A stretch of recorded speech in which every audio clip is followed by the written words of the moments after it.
Air quality. Why should we worry about it? Well, I came here 5 years ago to set up an air quality laboratory to look at what causes air pollution. What are the troubles in Hong Kong? Well, something easy to work with is cars and trucks. What do we see every day? What do we use every day? Taxis. Everybody here uses a taxi? I'm sure you have. Absolutely. Those red taxis, they're old, they're dirty, we need to know how to fix them. We've been doing work on that. We've been supporting the government, Environmental Protection Department, Transport Department, and the people who own the vehicles to try and clean them up. But there's more than taxis on our roads. We have trucks, we have buses. Everyone's been on the buses, minibuses, double-deckers. They're all here, and we have equipment and facilities to try and to teach and to test. But the question is, why? That's a picture. Who recognises the peak? Well, may not be as pretty as the one we saw earlier with the beautiful lights, but this is one that a lot of us will have seen. Have a look. One beautiful day, blue, harbour, hills, new territories, easy to see. Come a couple of days later, you can see what's on the other side. You're lucky to see the buildings, the beautiful architecture that was spoken about earlier. We have a lot to see in this city, but look at it. There are days like this, and they're becoming far too common, far too often. So, what do we need to know about it, and what do we need to do? Well, think about it.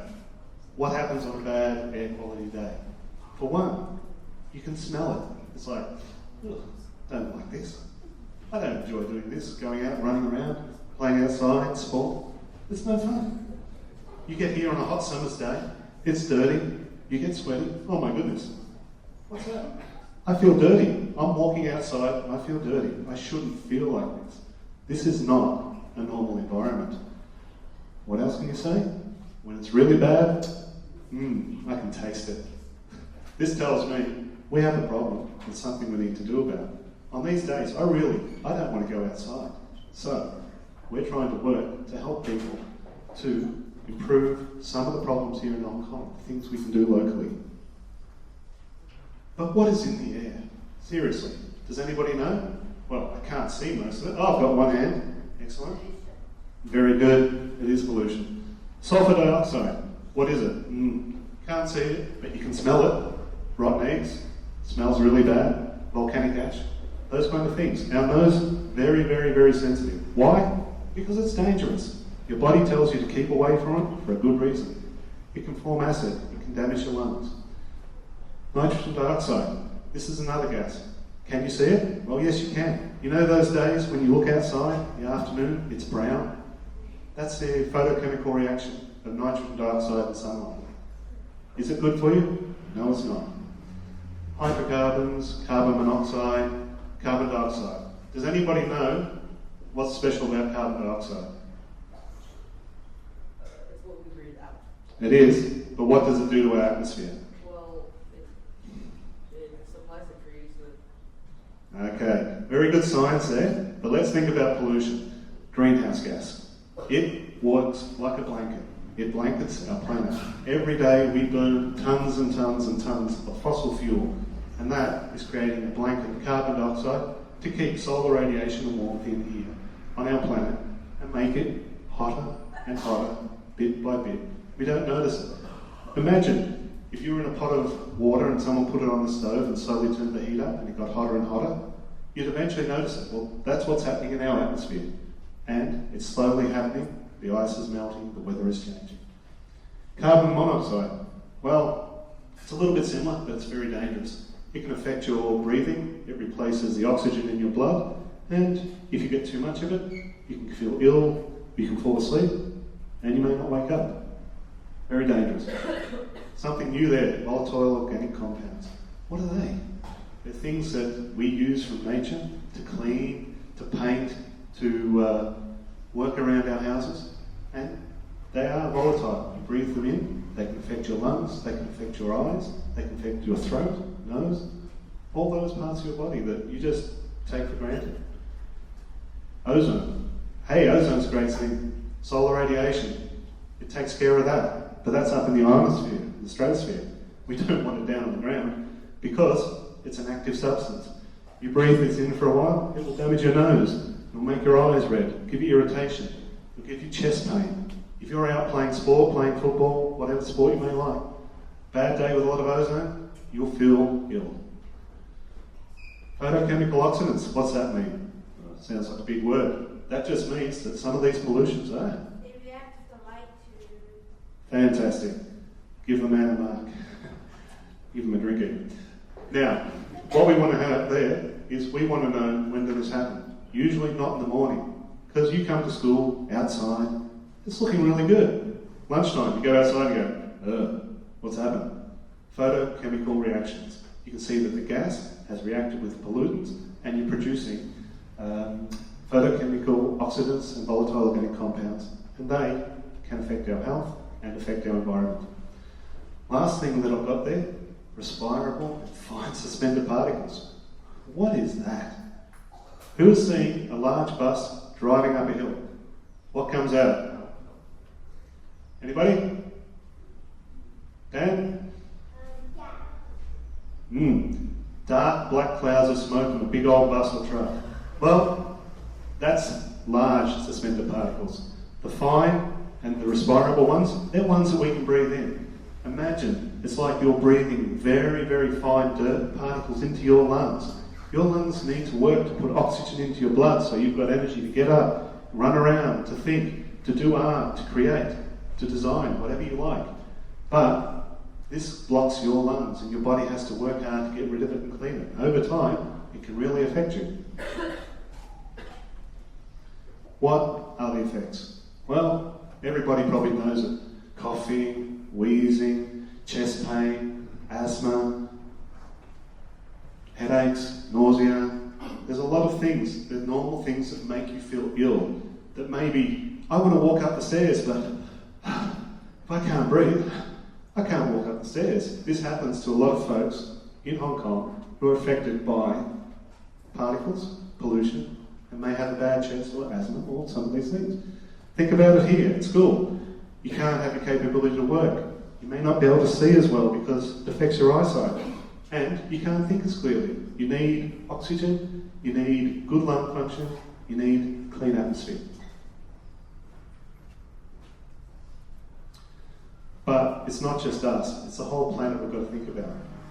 We talked about one of the gases, greenhouse gas, CO2, global warming. Well, there's another thing. Sometimes if you've got a car and it's roaring down the road using a lot of fuel, maybe it's not burn properly.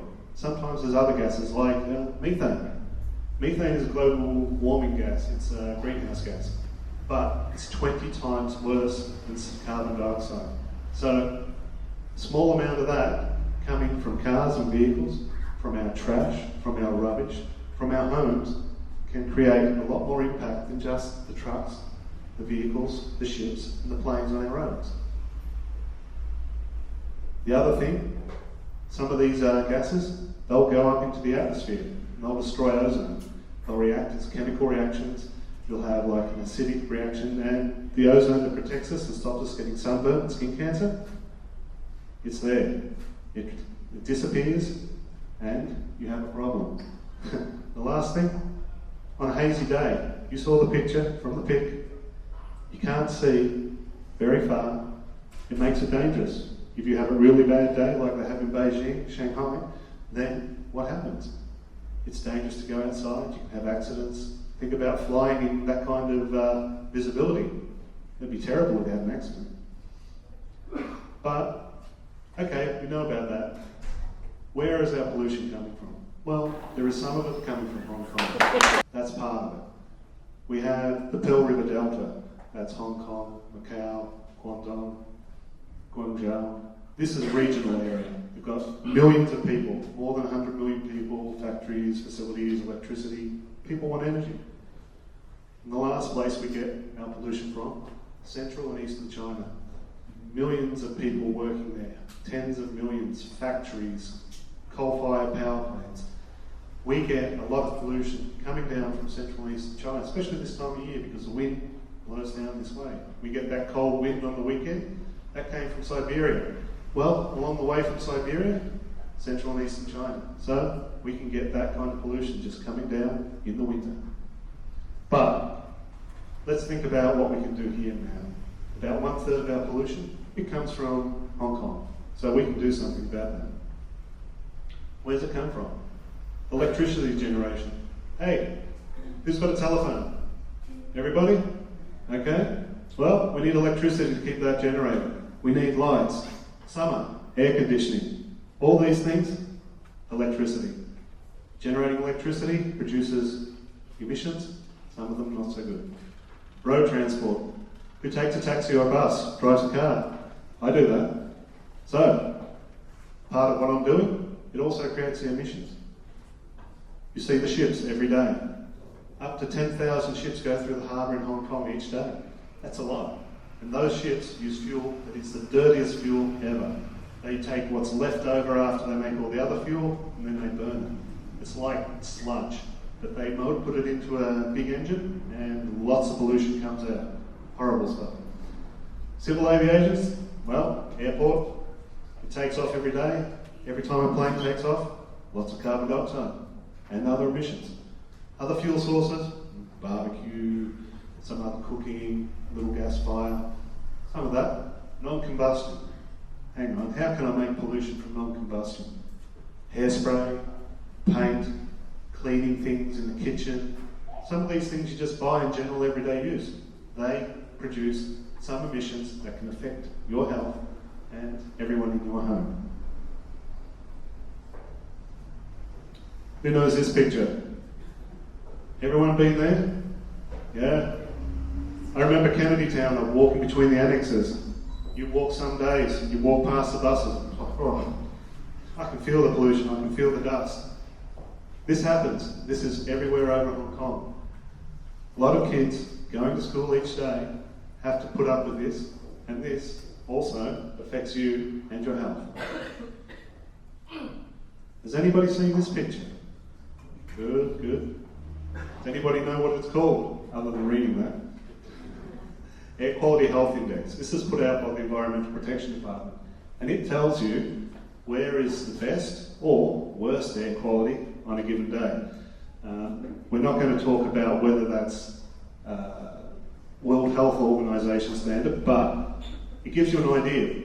Question now, who lives in central Wan Chai, Causeway Bay? Put your hand up. Anybody? No? Oh, yeah, only a handful. Okay. Great place to live, lots of things really close. Do you want to know the bad thing? Guaranteed, highest pollution, worst air quality, most of those polluted gases that I mentioned, you got them. They're in your home, they're in the streets near your place. That's because we've got a lot of traffic and tall buildings, and they keep the air in there, and it doesn't blow away. So, sometimes of the day, maybe stay inside or stay somewhere else. But, okay, I've talked about problems, I've talked about gases. Well, what are we doing? Well, one of the things that's happened in the last year or two, and I've worked with environmental protection to actually help implement, is what they call optical scanning. What's that? Well, that means we've got some special cameras they put alongside the road, and as a car drives by, it measures the exhaust. Every car that goes by can be measured. And it can see, has it got a high emission? Has it got low emission? And it takes a photo of your number plate. So that information goes back to a computer centre, and it says, hey, this car is in good condition. And it will check every vehicle that it sees. And if you've got a problem, what's going to happen? Anyone? You can hit them. You can. You can hit them because you know that the car is working. That's right. They get a letter from the Transport Department, Environmental Protection, to say you must get your car repaired. Before, they didn't know there's any problem. You cannot see that it's a high emission, high polluting vehicle. So this is helping people. So they've got 12 days to go to the garage, get it fixed, get a test to say this car is good, or if it's not, maybe we don't drive it anymore. But we're doing this now for cars, we're doing it for taxis, we're doing it for the minibuses.